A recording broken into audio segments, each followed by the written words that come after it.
Queridos alunos, como estão vocês? Eu espero que estejam bem, eu espero que estejam se cuidando. Confesso que já estou com saudades da convivência com vocês em sala de aula. É sempre muito bom sempre muito boa essa troca de energia, né? As nossas conversas, os nossos debates, sempre muito produtivos. Mas esse é um momento que vai passar, nós vamos retornar, talvez mudados, talvez um pouquinho mais gordinhos, mas fato é, voltaremos. Enquanto isso, até que essa situação não aconteça de fato, vamos tocando a barca por aqui, né? Cada um na sua casa, se cuidando, e eu vou seguindo as aulas com vocês aqui, tá bom? Queridos, é, esse conteúdo, essas reflexões que eu vou fazer nesse vídeo são dedicados a alunos da primeira série, tanto do ensino médio como também do curso de formação de docentes. Então já é um conteúdo que eu comecei com vocês em sala de aula, antes da gente sair em isolamento por conta da pandemia. Então eu vou fazer um breve retrospecto, né? E aí eu vou me aprofundar naquilo que ainda não foi trabalhado, certo? Então eu vou fazer uma pequena retomada com vocês desse conteúdo, daquilo que nós já vimos, já debatemos até com uma certa profundidade em sala de aula, tá? E aí vou me dedicar com maior profundidade àquilo que nós não vimos, para a gente terminar essa etapa das nossas aulas de geografia, do nosso conteúdo de geografia, e já começar uma etapa nova, tá bom?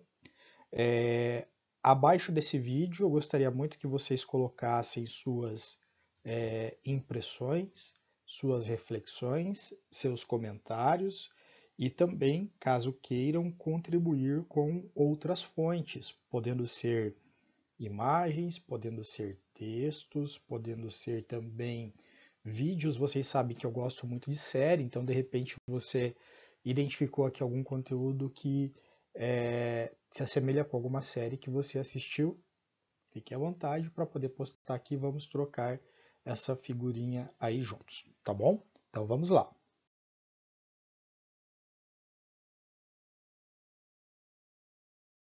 Bom, esse conteúdo, como vocês bem sabem, ele está disponível no site lá que eu criei para vocês, né? Ele está disponível, esse conteúdo, em uma apostila. Vocês se lembram disso? Que eu coloquei na sala um QR Code que destinava vocês até o site? Pois então, é em cima desse conteúdo que eu vou dar sequência aqui a essa aula. Se vocês puderem, tenha essa apostila no celular de vocês ou no computador, até porque ela vai servir como base de conteúdo para futuras avaliações aí que nós vamos fazer, certo? Quem ainda não acessou o site, eu tenho aqui o site para passar para vocês. É esse site aqui, Professor Gato. Deixa eu só. Então, Professor Gato, Geografia. Olha como está na primeira página. Caro estudante, identifique a sua série e localize o material das suas aulas, tá? Então, para você que é aluno da primeira série no Colégio Clotário, tá aqui, ó, primeira série Clotário. Você vai clicar aqui e aí vai aparecer a apostila para vocês e outras postagens. Você pode usar online, como você pode também fazer o download, tá? Agora, se você é meu aluno do curso de formação de docentes, é aqui que você vai vir, certo? Vai clicar aqui, vai entrar e já vai aparecer ali a apostila para vocês, tá? Para que vocês façam o download e acessem o material. Como nós não estamos mais em sala de aula, né, não temos mais como ter aquele acesso àquele QR Code que eu colei em cada parede de sala, esse é o site, tá? Então, se vocês colocarem lá, né, toda essa situação aqui, https dois pontos, duas barras, sites.google.com/escola.pr.gov.br Professor Gato. São dois O's aqui no final, tá bom? Vai entrar direto. É só colocar esse endereço aí que vocês conseguem entrar lá. Então, material está lá disponível, bora lá começar. Bom, eu havia comentado com vocês em sala de aula sobre a história da geografia, né? Nós que vivemos aqui na parte ocidental do planeta Terra, então a nossa influência principal na geografia, inicialmente falando, no sentido da história da geografia, ela é, é muito da parte da Europa, né, da Grécia, da Roma Antiga, certo? Então, aqui pegando esse retrospecto histórico lá dos gregos, né, o Eratóstenes, que está aqui, ele é considerado o pai da geografia, certo? Que viveu lá na Grécia Antiga. Mas ele estava em outro contexto, com outros filósofos também da época, mas o Eratóstenes é o carinha aqui da geografia. Tá? Vou avançando aqui, isso nós já vimos em sala de aula com profundidade, apenas um breve retrospecto. Olha aqui, ó, vejam só esse mapa. Né? Esse mapa mostra o tamanho do Império Grego. Né? Então, essa expansão do Império Grego, que em grande parte atribui-se, por exemplo, a Alexandre o Grande, né? Ou Alexandre da Macedônia, foi o cara que expandiu o território grego. Para você expandir um território desse, né, lá em 320 e poucos antes de Cristo, você tem que ter um conhecimento geográfico, senão você não consegue, você não tem essa condição. E à medida que você tem um conhecimento geográfico mínimo, no sentido de topografia, no sentido de hidrografia, mapas de localização, esse contato com diferentes povos, e à medida que esse contato ele era registrado, você está produzindo conhecimento geográfico. Tá? Então, os nossos registros lá da Grécia Antiga são importantes nesse sentido para que a gente possa ter a ideia. Né? Só para a gente visualizar aqui, ó, o Alexandre o Grande, ele chega aqui praticamente na Índia. Né? Isso é um grande feito para, volto a repetir, 323 a.C. Aqui uma ilustração em mosaico de Alexandre o Grande e o seu cavalo. Né? Se eu não me engano, o nome desse cavalo era Bucéfalo. Pessoal que gosta de história, me ajudem aí, creio que era Bucéfalo o nome desse cavalo do Alexandre. Essa imagem é uma imagem do Eratóstenes, né? Uma belíssima imagem do Eratóstenes. Aqui vocês podem ver os templos gregos, né? Uma ilustração do Eratóstenes, e aparece aqui ao fundo este círculo, né? E esta questão do ângulo aqui. Tá? Por quê? Porque o Eratóstenes, né, a partir de cálculos matemáticos e observações, como eu mostrei naquele vídeo para vocês da série Cosmos, e se alguém puder, por gentileza, pesquise esse vídeo no YouTube, coloque aqui embaixo nos comentários, porque eu não vou conseguir exibir outras mídias aqui para vocês. Né? Vídeo e áudio eu não consigo reproduzir aqui para vocês. Coloque esse vídeo para a gente relembrar. Por quê? Porque é fabuloso. Né? Mostra que o Eratóstenes, né, centenas de anos, acho que 300 e pouco também, antes de Cristo, ele consegue definir a circunferência da Terra utilizando observações astronômicas, posição de sombra do Sol em determinados dias do ano, e experimentos, né, e cálculos matemáticos. E com isso ele, né, aproxima-se da circunferência da Terra com um erro muito pequeno, se comparado a hoje, que temos toda uma tecnologia para isso, satélites, né, supercomputadores que fazem esse cálculo. Então Eratóstenes era um cara espetacular, não é à toa que do ponto de vista do Ocidente ele é um dos grandes caras aí da geografia. Aqui novamente uma ilustração relacionada ao Eratóstenes. Aqui novamente, né, mostrando aqui o esqueminha de como ele fez a observação. O vídeo, quem puder compartilhar nos comentários, né, e aí naturalmente conta como participação dessa aula, fala sobre esse experimento que está aqui, tá? O experimento de Eratóstenes. Aqui um breve retrospecto histórico do Eratóstenes, que depois vocês podem ler com calma, né? Não é o nosso objetivo agora, já que nós já vimos isso em sala de aula, certo? Aqui novamente sobre os principais feitos do Eratóstenes, né? Ele não era apenas um cara que contribuiu para o conhecimento geográfico, né? Ele tem contribuições para a matemática, contribuições para filosofia, geometria, astronomia, né? Era um cara assim muito avançado para o seu tempo, vamos assim dizer. E aqui novamente as principais obras do Eratóstenes.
uma ilustração dos principais, aliás, do principal feito dele, né, que foi descobrir a circunferência da Terra, mas que aí no vídeo está muito bem explicado, né? Quem vai ser, vamos descobrir quem vai ser o gentil ou as pessoas gentis a compartilhar esse vídeo aqui para a gente nos comentários. Bom, por que é interessante a gente retomar essa ideia do Eratóstenes? Porque o Eratóstenes, em 300 e lá vai pedra antes de Cristo, descobre a circunferência da Terra, e aí hoje nós temos pessoas que duvidam dessa circunferência da Terra, né? São os chamados terraplanistas. Debatemos muito sobre isso em sala de aula e foi muito gostoso. Se lembram disso? Aqui era um vídeo que infelizmente vocês não vão poder visualizar, mas o vídeo que mostra aquele cidadão medindo, né? Aliás, medindo não, provando a planicidade da Terra a partir de uma câmera de celular e uma régua. Né? Ótimo esse vídeo também. Contribuam comentando aqui embaixo que eu acho que vai ser maravilhoso relembrarmos esse momento. Tá?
Olha lá essa imagem maravilhosa, né? Quem aqui vai participar daquele cruzeiro que vai lá na borda da Terra?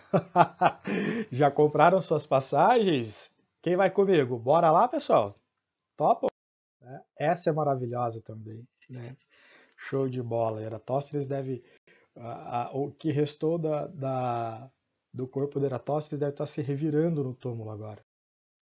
Olha lá sobre o cruzeiro, ó, que eu comentei com vocês. Se bem que agora com o coronavírus, né? Essa ideia de cruzeiro não dá muito certo, né? Porque os navios, por serem muito fechados e com grande aglomeração de pessoas, tem navios aí que suportam 2.000, 4.000 pessoas, não seria uma boa, né? Seria um bom convite aí para, para pegar Covid-19. Bom, aqui são os fatos científicos que eu também comentei com vocês em sala, reproduzi mostrando, projetei na tela, né, para vocês.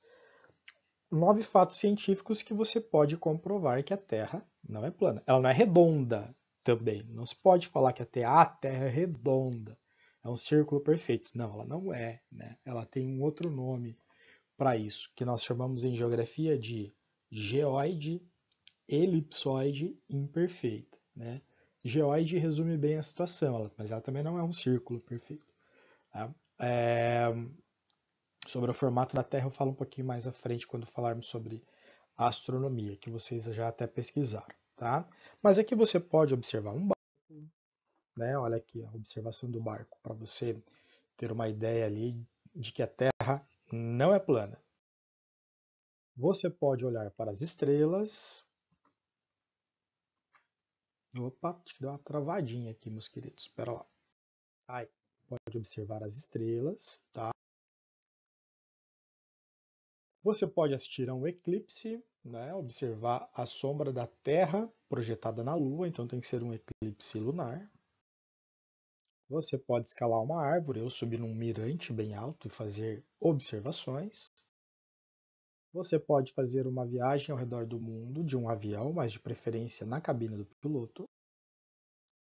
Olha essas imagens de satélite, né? Ou da Estação Espacial Internacional, a ISS. Maravilhosa, ali você consegue ver a curvatura da Terra, né? Por que não dá para ver toda a Terra? Porque a distância não permite. Para você ter uma visão de todo o planeta Terra, você deveria se afastar mais.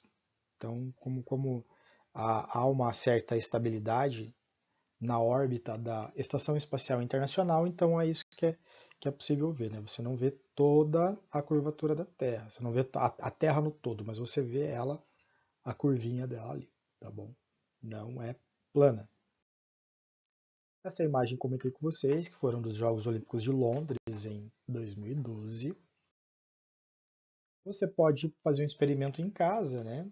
Comprar um balão meteorológico e colocar um celular e soltar esse balão e depois ver o que rola, né? Ver as imagens, ver o que aconteceu. Você pode comparar as sombras, como fez o Eratóstenes, né? A gente poderia tentar fazer experimento nas datas lá estabelecidas, mas infelizmente, como a gente não está na escola, né? A não ser que vocês queiram fazer em casa. Mas na escola não tem como, tá? Que é fazer essa comparação de sombra, tá bom? Podemos observar a Lua, né? Mesma situação, tá? Olha aqui, ó, a observação de um eclipse lunar, tá? Tem que ser na Lua cheia. Essa vista aqui da Lua é uma vista da Lua do hemisfério norte. Por que eu sei disso? Porque aqui nós temos essa cratera da Lua aqui, né, que fica na parte de baixo dela quando vista no hemisfério norte, tá? Então ela aqui, né, a Lua cheia, olha a sombra da Terra que está aqui, certo? Aqui até que encobre ela por completo, nessa sequência de imagens. Olha lá novamente, ó. Percebam que aqui eu tenho uma curva. Isso daqui é a sombra da Terra sendo projetada na Lua, tá? Olhar para outros planetas, né? Pô, se outros planetas têm aquela forma de circunferência, por que a Terra seria plana? Né? Não tem lógica isso. Ou continuar acreditando que a Terra é plana, né? Fica a seu critério. Vamos lá. Bom, vou fazer uma pausa para o café, rapidinho. Voltei. Viu como sou rápido? Flash que se cuide, tá? Então vamos lá, vamos continuar aqui ao nosso conteúdo, né? Então, fazendo, né, essa influência ocidental que nós temos, assim, do conhecimento geográfico, né? Até porque tem uma visão do continente africano em relação à geografia, tem a visão do continente asiático. Se você mergulhar fazer uma imersão cultural numa tribo indígena brasileira, eles vão ter um conhecimento geográfico também, tá? Mas aqui a gente vai seguir aquilo, né, que vamos assim dizer, essa grande influência ocidental europeia nas nossas vidas, né? Que começa lá com a Grécia Antiga, do conhecimento, a influência eu digo dentro do conhecimento geográfico, né? A influência da Grécia Antiga no nosso conhecimento, né? Olha lá que lindo, né? Os templos gregos maravilhosos, né? Hoje são ruínas apenas, infelizmente, mas tiveram todo o seu apogeu, né? O seu surgimento e tal, algo maravilhoso. Depois, nós tivemos a influência do Império Romano, né? Quando o Império Grego perde relevância, quem vai surgir, né, e quem vai tomar conta disso é o Império Romano. Então vejam, Roma, ó, está exatamente aqui, ó, a cidade de Roma, tá? E olha o Império Romano, o quanto ele era grande, né? Então ele ocupa boa parte da Europa, né? Olha aqui a botinha da Itália, estão vendo? Então ele ocupou, né, melhor dizendo, boa parte da Europa, o norte do continente africano, né, chegando aqui no Egito. Só lembrando que o Egito é parte do continente africano, tá? Então eu tenho aqui, ó, o norte do Egito e uma parte do Oriente Médio, certo? Isso aqui é o Oriente Médio. Para quem é bem religioso e gosta, né, de frequentar a religião cristã, indiferentemente se católica ou protestante, né, vamos pegar lá, por exemplo, quem na prática, né, matou Jesus Cristo? Foram soldados romanos, né? Olha aqui Jerusalém onde está. Por que, que foram soldados romanos? Porque Roma dominava essa região. Esse mapa representa, né, algum tempo ali, não vou precisar agora porque eu não consegui, não. After, before, depois. 117 depois de Cristo. Só que lá no período, né, em que Jesus nasceu e tal, dentro dos escritos da Bíblia Sagrada, que é referência para cristãos, católicos e evangélicos, né, na prática quem mata Jesus ali, né, quem coloca Jesus ali na cruz, são soldados romanos. Então a gente percebe o que? A presença de Roma nessa região. Tá? Olha aqui que legal essa imagem. Vocês podem ver ela em dois filmes fabulosos, né, que fala sobre o Império Romano. Um deles é o filme Gladiador, é um filme que está fazendo 20 anos esse ano, mas é um filme fabuloso, recomendo para vocês, quem tem aí acesso a streaming. Eu não sei se ele está no Netflix, no Amazon, Globoplay, não sei. Perdão. Mas eu sei que facilmente vocês encontram. Quem gosta de filme, por gentileza, se achar algum trailer do Gladiador, se achar algum site que esteja o Gladiador por inteiro, algumas imagens, coloca aqui nos comentários. Vai valer participação dessa aula, porque é um filme muito bom. O outro filme, esse é um filme icônico do cinema mundial. Eu não assisti porque eu ainda não achei onde encontrar esse filme, né? Mas ele é um filme fabuloso porque ele é um filme histórico. Eu já vi alguns trechos em reportagens especiais. É um filme chamado Cleópatra, que conta uma parte da vida da Cleópatra, né? Lá a rainha do Egito, numa relação com o Império Romano. Então é isso que é interessante, né? Não mostra só um povo, mostra justamente a relação entre esses dois povos, né? Ele é um filme que se a gente observar, ele tem umas falhas interessantes, né? Por quê? Porque coloca como Cleópatra a Elizabeth Taylor e Elizabeth Taylor ela é branca dos olhos azuis, né? E sendo o Egito localizado no norte do continente africano, né? E coloca a Cleópatra como linda, né? No sentido de beleza padrão ocidental, né? Porque a Elizabeth Taylor era linda. É um filme antigo, é um filme da década de 50, se eu não estou enganado. Mas ele coloca a Cleópatra como linda, só que, né, diz a história que beleza não era um dos grandes atributos da Cleópatra histórica, né? E sim o conhecimento. A Cleópatra era uma mulher muito inteligente, né? Diz que ela falava vários idiomas, era fluente em vários idiomas e, né, era uma mulher que dominava o Egito, então tem que ser muito inteligente mesmo, né? Então, vale a pena aí, quem achar, por gentileza, coloque nos comentários aqui, valendo participação da aula, tá bom? Ó, o deslocamento, certamente, né, poderia ser feito por terra para vários outros lugares, certo? Mas eu tenho aqui, ó, veja bem, isso aqui é o mar Mediterrâneo, tá? Então seria muito melhor e mais interessante se os romanos fizessem essa navegação pelo mar Mediterrâneo, tá? Então o périplo era necessário como conhecimento, né, por conta dos portos, da navegação e dos portos.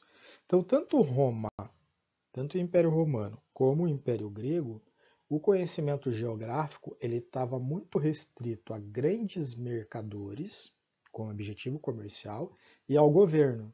Não era um conhecimento aberto, né? Era um conhecimento fechado, porque eram objetivos estratégicos, né? Roma não chegava aqui na Jerusalém antiga, né, para os moradores que viviam aqui, para os árabes, e falava, uhul, eu tenho o mapa, eu tenho... Não, eles chegavam tocando horror, né, e escondia essas informações. Por quê? Porque o conhecimento era poder. Então, eram conhecimentos, o conhecimento geográfico era fechado, era muito restrito aos governos. Muito bem. Bom, depois, com a queda do Império Romano, né, a Europa, ela, vamos assim dizer, ela mergulha na Idade Média e quem vai se destacar são os árabes. Nós vamos ter o período do Império Árabe, né, que vai pegar uma parte da Europa, especificamente, principalmente, né, Portugal e Espanha, que está aqui na Península Ibérica, né, eles conseguem tomar Portugal e Espanha, mas aqui nós temos o Império Árabe, toda a porção norte e principalmente no Oriente Médio. Tá? Graças, eu diria a vocês, ao Império Árabe, que muito dos conhecimentos gregos, ó, aqui Atenas, a Grécia está aqui, ó, que muito do conhecimento grego atravessou os séculos e chegou até nós. Por quê? Porque os árabes traduziram documentos gregos para o árabe, eles conservaram, né, esse conhecimento grego, porque aqui na Europa da Idade Média, né, a história nos ajuda nesse sentido de que a coisa não era tão livre assim, né, e eles destruíam todo o conhecimento anterior e tal, e aqui chega para nós, né, nos dias de hoje, todo esse conhecimento grego traduzido do árabe, né, já que os árabes traduziram do grego para o árabe. Não sei se me fiz entender. Aqui é uma ilustração do período do conhecimento árabe, né, no período do Império Árabe, só para que a gente possa ter uma ideia, né?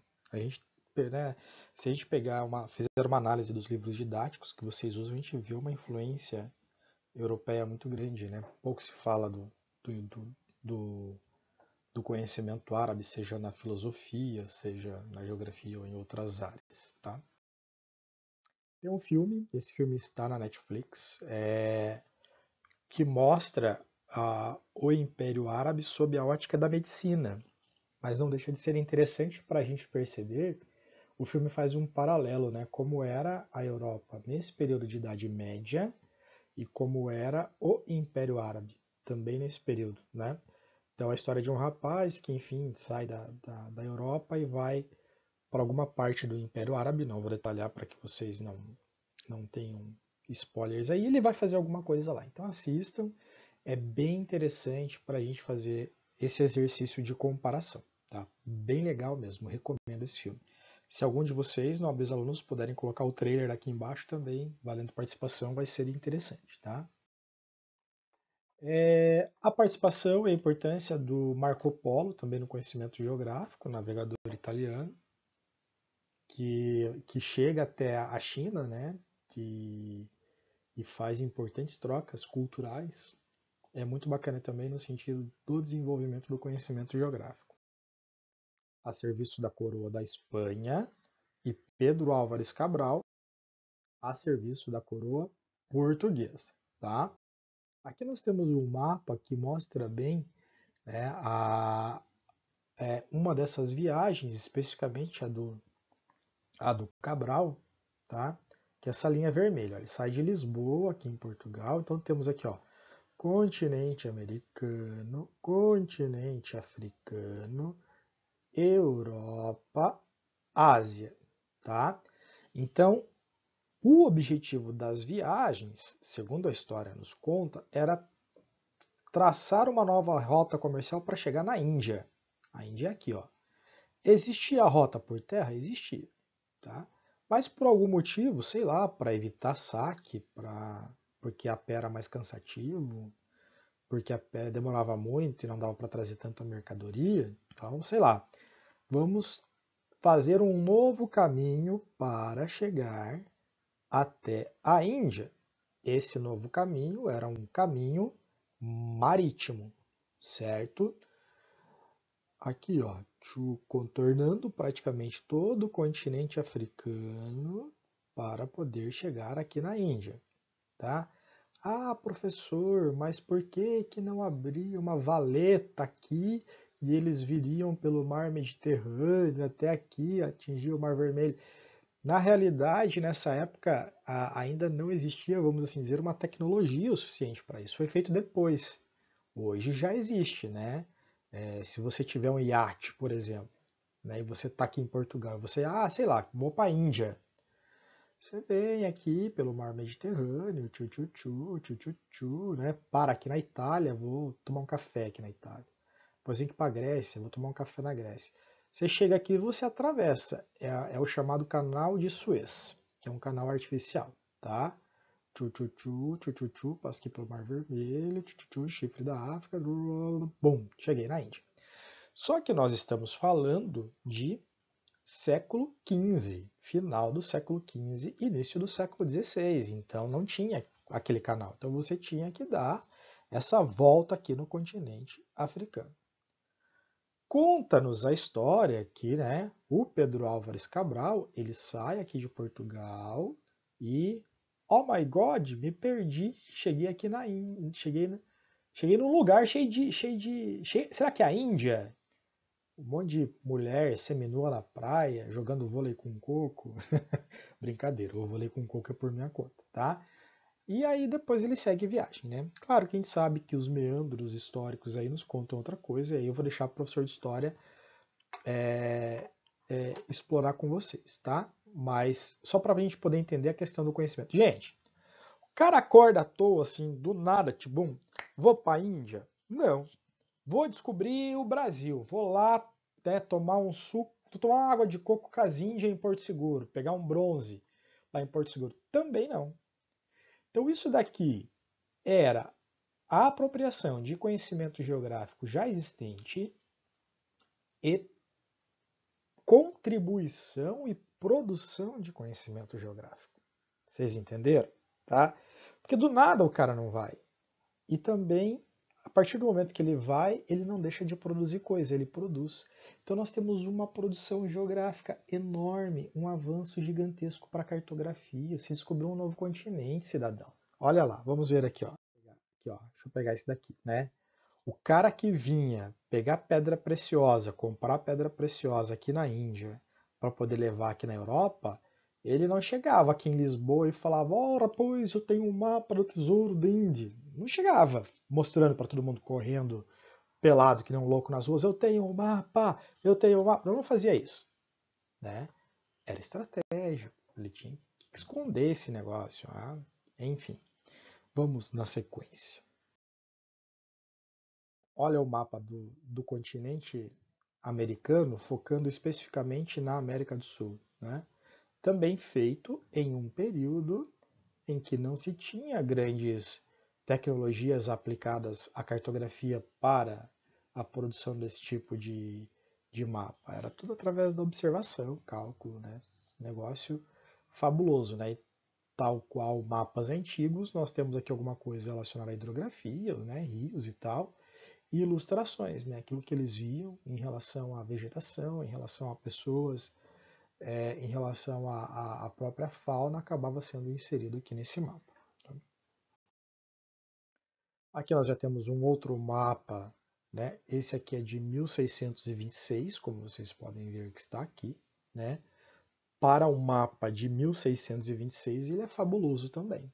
Né? Ele tem informações aí valiosas, bem como você percebe ali, à medida que ia avançando as terras descobertas, né, ia aparecendo aqui. Tá? Você percebe aqui, por exemplo, um continente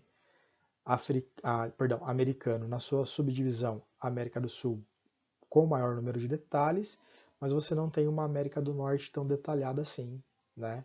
Você não tem muita informação dos Estados Unidos, você não tem do Canadá, a América Central já bem detalhada, as ilhas da América Central também já bem detalhadas, a América do Sul, mas a América do Norte ainda não, tá? Percebam que não aparece aqui, ó, até pela data, ó, vejam, 1626. Eu não tenho aqui nem Austrália e nem Nova Zelândia, que eram áreas que ainda do ponto de vista europeu ainda não haviam sido descobertas, tá? Por isso que não é cartografada, porque para os europeus era inexistente, tá? Embora a gente saiba, né, que existiam os nativos da região que já viviam lá há milênios. Muito bem, já comentei com vocês, outro grande momento vai ser a Revolução Industrial, né? À medida que eu tenho a implementação, o aumento da atividade industrial na Europa, aquela tecnologia utilizada para a indústria, principalmente o vapor, ele vai ser levado também para a navegação.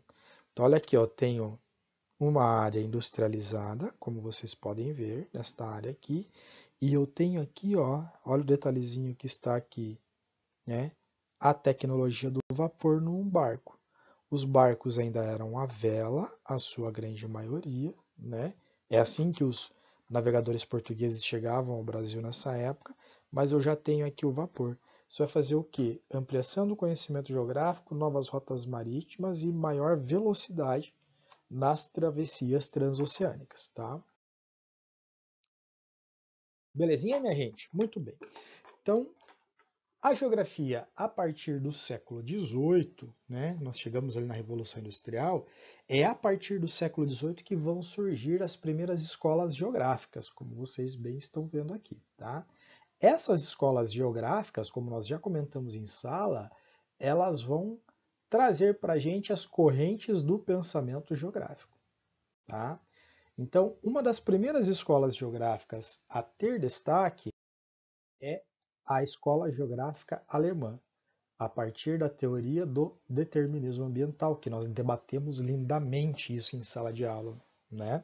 Tivemos uma reflexão muito bacana em todas as turmas, assim, refletimos isso de maneira fabulosa, né? Então, o que seria o determinismo ambiental, né? A natureza determina o homem. Basicamente isso, certo? Não interessa, a natureza vai determinar o homem, como ele vai se desenvolver, o que ele vai fazer. Quem escreveu essa frase foi um geógrafo alemão chamado Friedrich Ratzel, lá na segunda metade do século XIX. Tá? Vou avançar aqui porque nós já vimos esses detalhes, tá? Mas isso aqui está tudo na apostila também. Caso alguém tenha esquecido, fazer uma releitura lá, tá bom? Olha lá, qual que era a ideia do Ratzel, né? Um ambiente gelado como esse daqui vai exigir das pessoas um maior conhecimento para produzir casas e residências confortáveis, né? Logo, as pessoas que vivem em regiões assim são mais inteligentes. Olha esse rato, que danadinho. Ao passo que as pessoas que vivem em áreas de maior calor, né, que vivem nos trópicos, como africanos da porção equatorial, como indígenas da porção da área do Equador ou a área amazônica, são mais preguiçosos. Ah, deixa para lá, não precisa. Enfim, era racista. Vamos usar bem. Era uma teoria racista. Vamos ser bem claros e específicos nesse sentido, tá? Isso aqui já comentei com vocês. Bom, Para rebater a teoria do determinismo da escola alemã, nós vamos ter um outro teórico que vai trazer para nós o possibilismo geográfico, né? Quem é defensor dessa teoria é um tiozinho chamado Paul Vidal de Lablache, né? O Lablache falava assim, olha, Ratzel, né? A natureza ela pode influenciar o homem, tá? Não determinar. Vejam, a natureza pode influenciar. Né? Se está um dia frio, você coloca a blusa. Se está um dia calor, você coloca a camiseta, tá? Mas o homem tem possibilidade de dominar a natureza, certo? Olha lá, o homem domina a natureza. Esse é o Paul Vidal de Lablache, geógrafo francês, da Escola Francesa da Geografia. Aqui depois vocês podem ver com calma. Olha aqui esse exemplo maravilhoso de domínio de natureza que eu comentei com vocês, né? O desvio de um rio para a construção de uma usina hidrelétrica. Então esse trechinho aqui é o curso normal do Rio Paraná, né? Que foi seco, colocado barragem aqui, secou esse trecho do rio para iniciar as obras da usina hidrelétrica. Você desvia o rio aqui do ladinho, tá? Meu, você quer maior intervenção na natureza do que o desvio de um rio? Não é fabuloso isso, né? Claro, temos várias outras intervenções, mas isso é fabuloso. Olha o tamanho disso, ó. Terminou essa parte aqui, volta o rio para o curso normal, seca essa parte aqui, que estava embaixo d'água, e você continua as obras aqui. Isso é extraordinário, isso é um domínio de natureza incrível. Tá? Uma obra de engenharia incrível, incrível. Outra imagem das obras, né? Vocês podem ver a grandiosidade disso. Aqui, né, já no adiantado das obras, né, formando a barragem, aqui é o vertedouro e aqui o Rio Paraná, tá? Que vem para cá. E aqui a obra já completa, né? O lago formado, o vertedouro que dispensa água não utilizada e aqui sim as turbinas onde é gerada a energia, tá?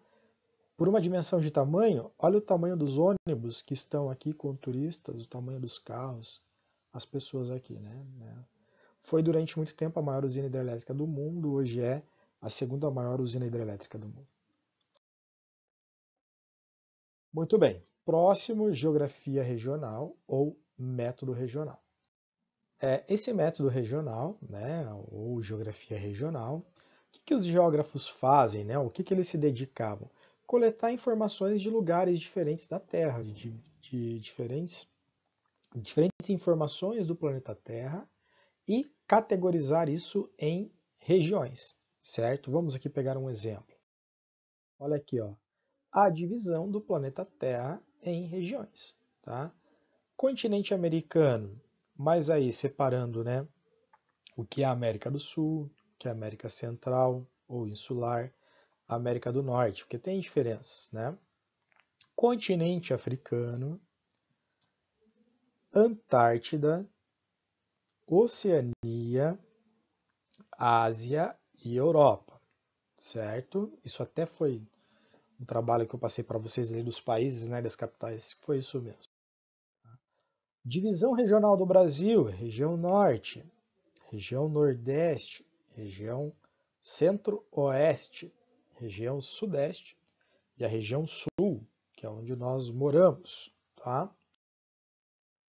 Paraná, divisões regionais do estado do Paraná, região metropolitana de Curitiba, que é onde nós moramos, né? Campo Largo, se eu não me engano, acho que esse daqui é o município de Campo Largo, tá?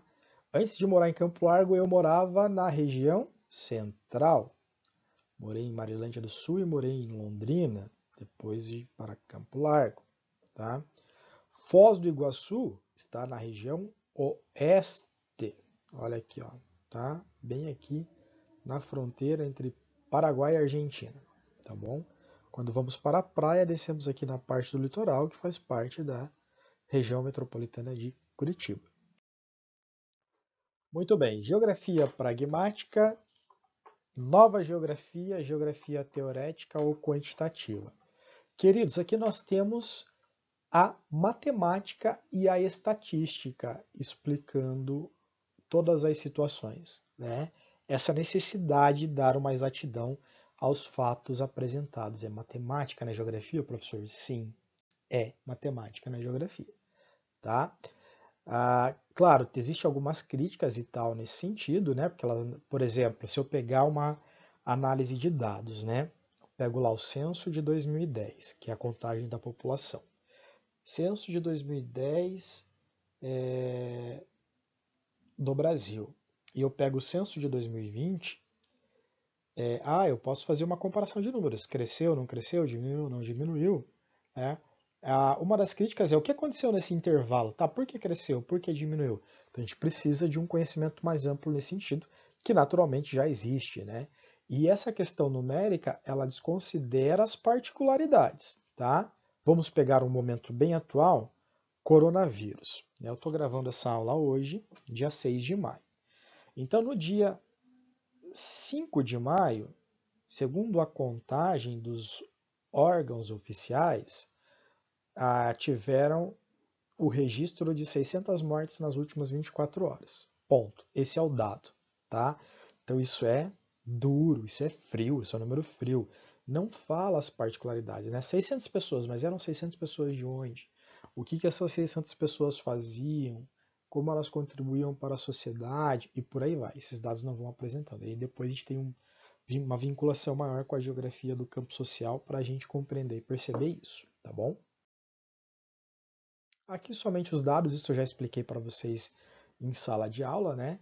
São os dados que eu coletei no site do IBGE, falando a respeito da ocupação das pessoas em Campo Largo, né? No que trabalham e tal. Então são apenas números, não trazendo para a gente os detalhes, tá bom?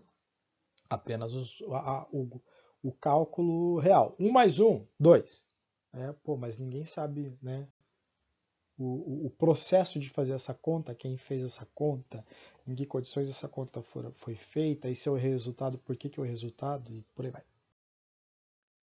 Geografia crítica, geografia marxista, eu já disse para vocês que essa é a minha queridinha, né? Ela vai ter um grande momento na escola francesa, né, no lançamento de um livro por Yves Lacoste chamado A Geografia. Isso serve em primeiro lugar para fazer a guerra, tá? Isso na França em 1970, mas depois temos a Alemanha, que vai falar muito sobre isso, claro, Marx era, né, alemão. Brasil, olha que maravilhoso, vou falar de um brasileiro aqui para vocês, muito bom nesse sentido. Itália, Espanha, Suíça, México, tarará, tá? Que vai, né, começa na França na década de 70 e ganha força nesses demais países a partir de 1980. Olha aqui os grandes caras do negócio, tá? O Marx, que é a influência desse tipo de corrente do pensamento geográfico, o Yves Lacoste, e esse aqui é o pica das galáxias do Brasil, que é o Milton Santos, tá? Esse cara é muito, enfim, muito bom, né? No conhecimento geográfico. Já morreu, coitado, infelizmente, mas deixou uma obra aí fabulosa na questão do conhecimento geográfico com um viés marxista. Bom, olha aqui como a gente pode avaliar, né, a questão da geografia marxista nas manifestações. Essa foi uma manifestação feminista no ano de 2018, tá? Eu tive a oportunidade de estar nesse evento e foi incrível. Certamente foi a maior manifestação que eu já participei em toda a minha vida. Deveria ter pelo menos umas 50 mil pessoas. Foi muito legal mesmo. Aqui, né, ainda desse dia, desse movimento feminista. Tá? Essa é uma manifestação que teve em Brasília sobre o rompimento de uma das barragens. Essa, se eu não estou enganado, é em relação à barragem de Mariana. Depois nós tivemos Brumadinho, sim, mas essa é uma referência à barragem de Mariana, tá? Como vocês podem ver, há criticidade nesse sentido, tá bom? Executivos vestidos com roupas enlameadas, né? e vendados, tá? Enfim, façam a interpretação aí de vocês. Aqui mais uma imagem dessa manifestação. O movimento estudantil, que alguns anos atrás fez a ocupação de escolas, também é um tipo de preocupação social da geografia crítica, vamos assim dizer. Tá? Aqui. O carnaval nos últimos anos ele tem trazido uma crítica social muito, muito interessante, né, sob esse viés da geografia crítica. Aqui uma crítica ao ex-presidente Temer, um dos desfiles que teve alguns anos atrás.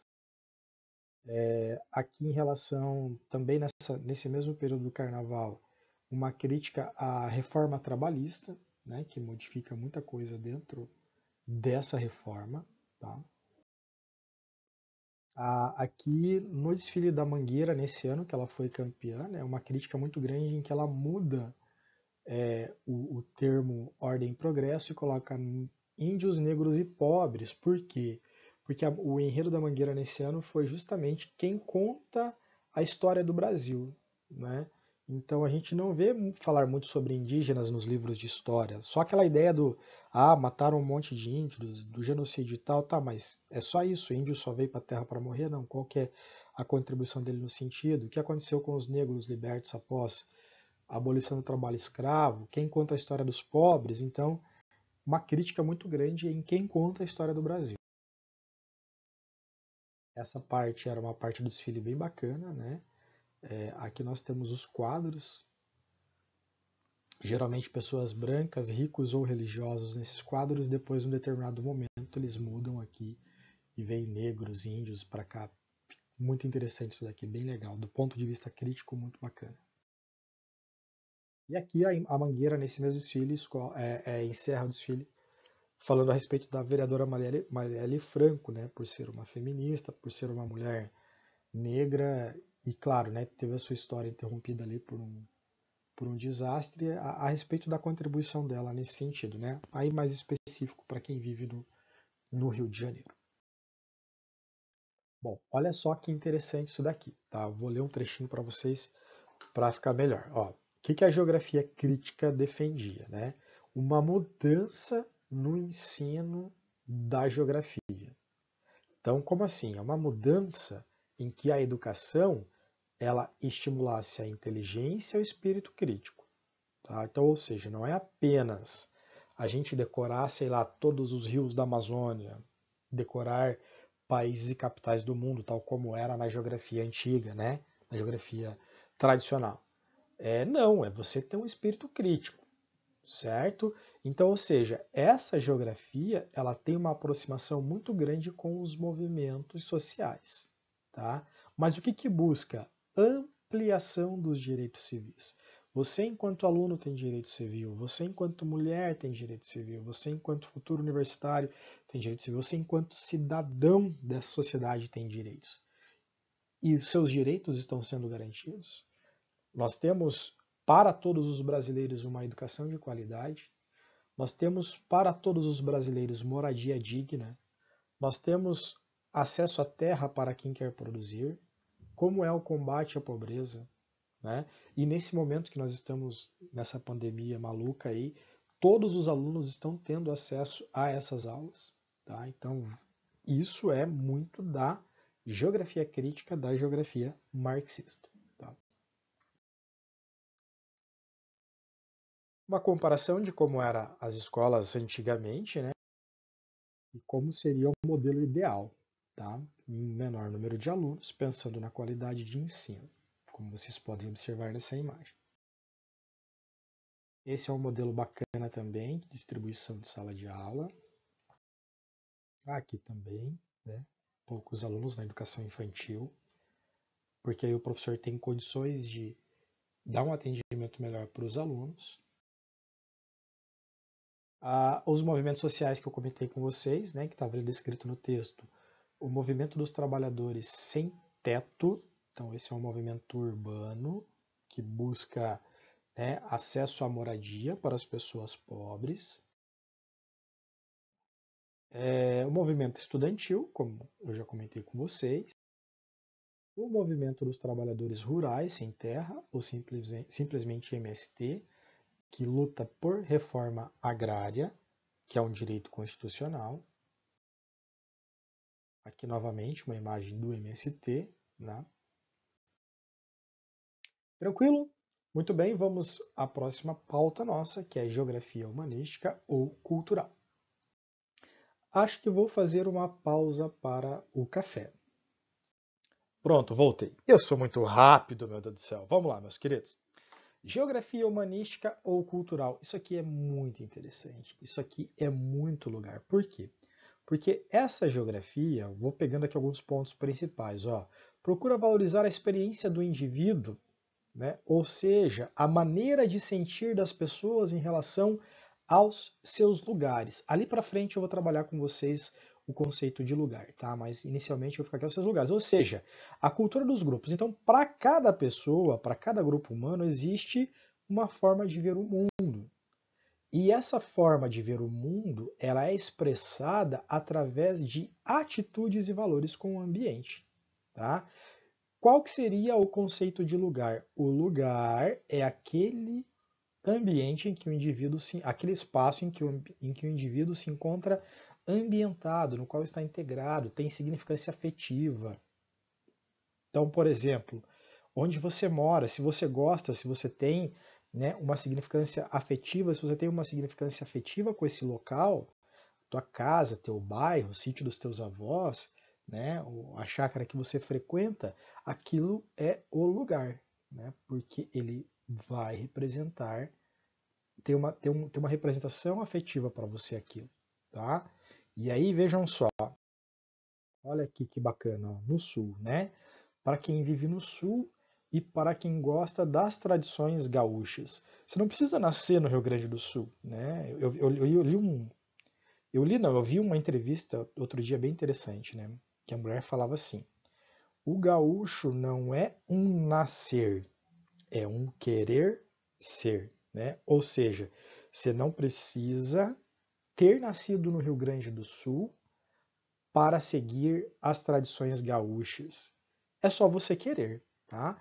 Então, quando, por exemplo, a gente vê hoje, né, os bailes aqui em Campo Largo com essa questão cultural gauchesca, o hábito do tomar mate já é paranaense, né? Que foi importado para lá. Mas enfim, né? Essa imagem está carregada de simbolismo cultural, né? De geografia humanística ou cultural. A roupa, né? A roupa, o chapéu, a vestimenta, os paramentos, né? Vamos assim dizer, vamos adiante. Né? Olha aqui, ó, como eu falei dos bailes, né? Eu não vou mais, mas quando eu ia assim, eu olhava com uma pontinha de inveja dessas moças e rapazes, o quanto eles dançam e como é bonito ver eles dançando, né? Essas roupas fechadas, elas têm um significado muito importante, né? Por quê? Porque no sul faz frio, então essa, né, a manga até aqui, as prendas com a roupa até o pescoço e tal, tudo isso tem um sentido de natureza da coisa, né? Que é a natureza influenciando no comportamento por conta do frio, tá? Agora, olha uma característica cultural da região Nordeste, por exemplo. Por que que as moças aqui estão de alcinha, né?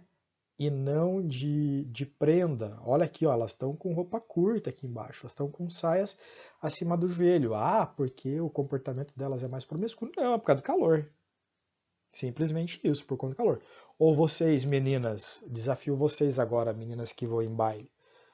Vocês vão lá para o Rio Grande do Norte, vão sair do Rio Grande do Sul para o Rio Grande do Norte, num calor de 42 à sombra, vocês vão ficar de prenda dançando que nem louca? Claro que não. Mesma coisa os caras, né?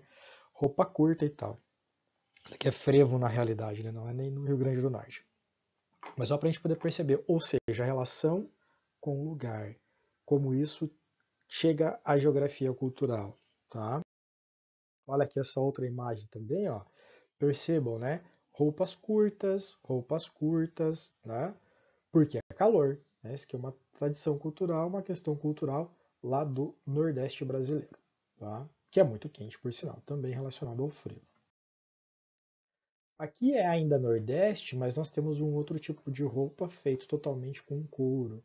Já é o sertanejo. Por quê? Porque a caatinga, ela tem um tipo de vegetação espinhenta que machuca se você entrar lá sem uma roupa específica. Então, quando você tem esse tipo de vestimenta aqui, te protege não só do calor extremo, porque essa roupa vai criar um conforto térmico, porque é uma roupa feita de couro, mas esse couro vai te defender também de se machucar. Tanto a roupa não vai te machucar, como o chapéu não te machuca também dos espinhos da caatinga, que já é a parte mais do semiárido, tá? Então é uma forma de manifestação cultural, uma forma de se relacionar com o meio, tá? Muito bem, vamos avançando então, que já comentei com vocês e tal, de certa forma, né, na explicação do lugar. Geografia ambiental, queridos, isso é minha vida. Geografia ambiental é minha vida, porque contando aqui para vocês, comentando, eu estou terminando um mestrado, como eu já disse para vocês em sala, na área do meio ambiente, né? Então isso é muito importante, tá? Por quê? Porque a geografia ambiental, olha aqui, ó, ela vai descrever os aspectos espaciais da interação entre homem e meio ambiente, certo? Entre o homem e o mundo natural. Só que não é um olhar separado do homem, ah, eu estou aqui, o meio natural está lá, o meio ambiente lá. Não, é considerando que eu, homem, né, nós, raça humana, fazemos parte do meio natural.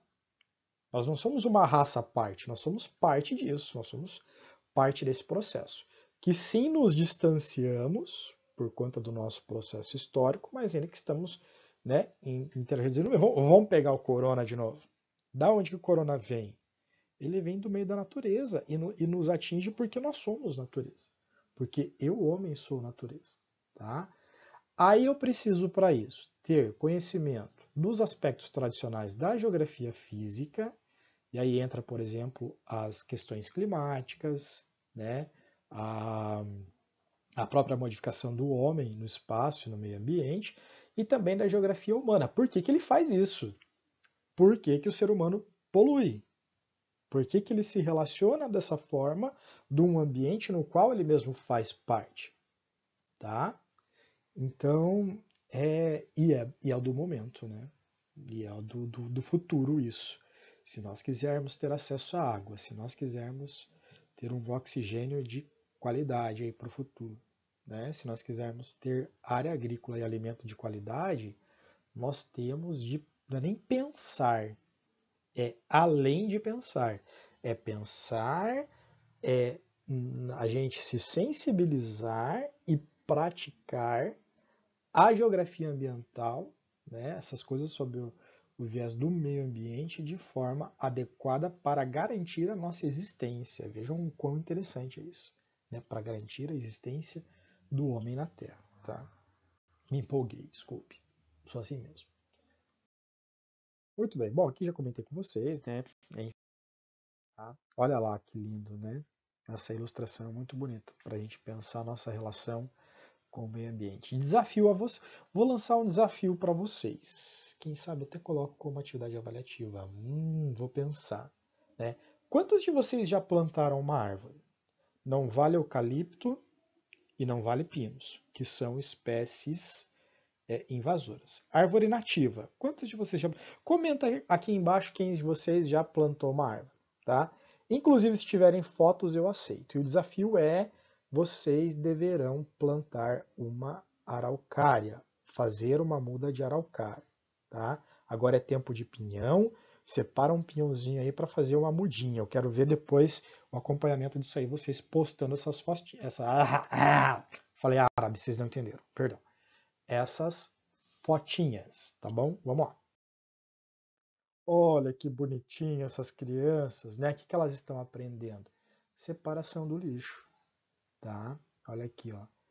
Plástico, alumínio aqui no fundo, que nós minimamente temos que fazer na nossa casa, né? Eu consigo fazer na minha de um jeito bem legal, porque o condomínio que eu moro aqui tem os dois espaços, espaço para lixo orgânico e espaço para lixo seco, né? Então eu faço a separação em casa, graças a Deus.